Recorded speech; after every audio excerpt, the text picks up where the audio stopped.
You walk into a beautiful restaurant in Tokyo. The food is incredible, the service is flawless, and when you leave a generous tip on the table, the entire staff stares at you like you just committed a crime. You did not mean to offend anyone, but in Japan, you just broke one of the most important silent rules that no guidebook ever warns you about. Today, we are revealing 10 invisible rules that tourists break every single day in Japan. Rules so silent that Japanese people will never correct you directly. They will just quietly judge you in silence. Welcome to the Thinking Labs, where we decode the hidden psychology behind human behavior. Japan is one of the most polite societies on Earth. But beneath that politeness lies a complex web of unspoken social rules. Break them and nobody will correct you. They will just feel uncomfortable and say nothing. Let us begin. Rule number 1. Never eat while walking. In most Western countries, grabbing food and eating on the go is completely normal. Nobody even notices. But in Japan, walking and eating at the same time is considered rude and messy. In Japanese group culture, public spaces are shared spaces. Eating while moving is seen as prioritizing your own convenience over the comfort of everyone around you. You might drip sauce, you might leave crumbs. You are putting your needs above the group. The silent rule is simple. Buy your street food, stand near the stall and finish it there, or find a bench. In Japan, eating deserves your full attention and a proper place. Rule number 2. Keep your voice down on public trains. Japanese trains are eerily silent. Hundreds of people packed into a metal tube, and you could hear a pin drop. Tourists break this rule constantly because in their home countries, chatting on the train is perfectly normal. But in Japan, the train is treated as a shared quiet zone. Talking loudly, laughing, or taking phone calls is considered extremely inconsiderate. Here's the deeper psychology. In a society where personal space is physically limited, the Japanese created psychological space through silence. That silence is not emptiness, it's respect. Follow the signs, switch your phone to silent mode, and keep conversations to a whisper. Rule number 3. Never tip. This one shocks almost every Western tourist. You receive incredible service, and your instinct says leave a tip to show gratitude. But in Japan, tipping is not just unnecessary, it can be genuinely offensive. Japanese service culture is built on the concept of taking pride in your work, regardless of extra payment. Leaving a tip implies the person needs extra motivation to do their job well. It feels like charity. Or worse, it suggests you are placing yourself above them. If you leave money on the table, the staff might actually chase you down the street to return it, genuinely believing you forgot your change. Rule number 4. Always remove your shoes. This applies to homes, traditional restaurants, temples, some offices, and even certain fitting rooms. The signal is subtle. You might see a small raised step at the entrance. That step is the invisible border between the dirty outside world and the clean inside world. In Japanese psychology, the home is a pure space. Shoes carry the dirt and chaos of the streets. Wearing them inside is like dragging the outside world into someone's sanctuary. Look for a row of shoes at the entrance.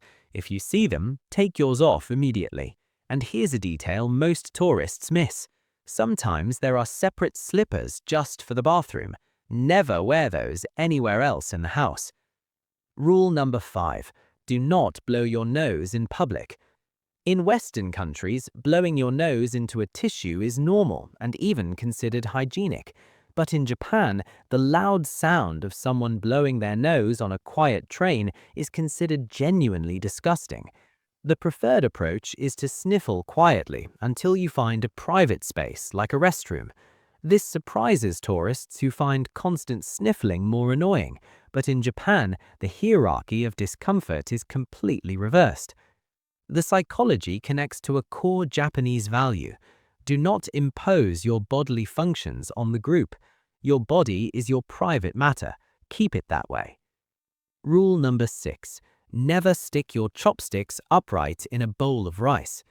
This is the most emotionally charged rule on this entire list.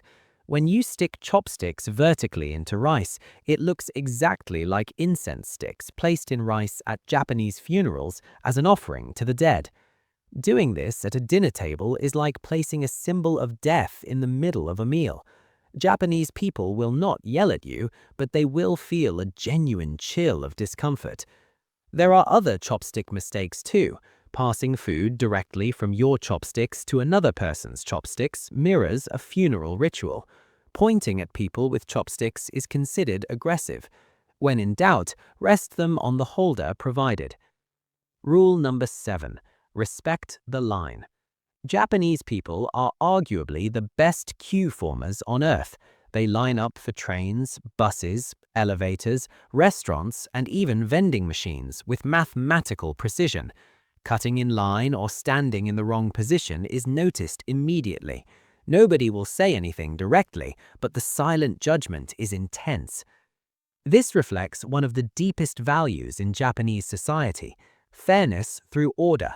Everyone waits, everyone follows the system.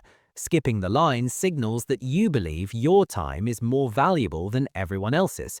In a group harmony culture, that's one of the worst messages you can possibly send.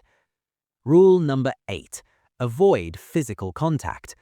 Hugging, backslapping, or even extended handshakes can make Japanese people visibly uncomfortable.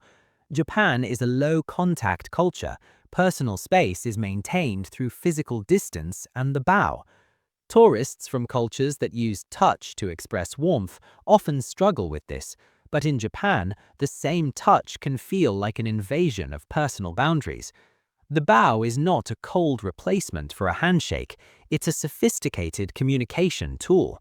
The depth of the bow communicates respect level, social status, and emotional sincerity, all without a single touch. It says everything by keeping distance.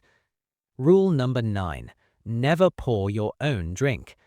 At a dinner or drinking gathering, you pour drinks for others, and they pour for you. Pouring your own drink is seen as a small but meaningful act of social isolation. It signals you are not participating in the group ritual. Drinking together in Japan is not about the alcohol, it's about mutual care. Pouring for someone says, "I see you and I am taking care of you." If your glass is empty, the polite move is to pour for someone else first. They will almost always pour for you in return. That's the invisible contract of Japanese group bonding. Rule number 10. Never point with your finger. In Japan, pointing at a person or even an object with your index finger is considered rude and aggressive. The Japanese way is to gesture with an open hand, palm facing upward, gently presenting the direction. This reveals something profound about Japanese group psychology. Even the way you move your hands should feel soft, indirect, and non-threatening. Direct pointing feels like singling someone out. In a harmony-based culture, that creates immediate discomfort. And there you have it, 10 silent rules that shape everyday life in Japan. Japanese people will almost never correct you directly. They will feel uncomfortable and say nothing. Knowing these rules doesn't just make you a better tourist, it shows you respect the invisible psychological fabric that holds an entire society together. If this video changed the way you think about Japan, subscribe to the Thinking Labs for more insights into the hidden psychology behind human behavior. Tell us in the comments which rule surprised you the most. We'll see you in the next one.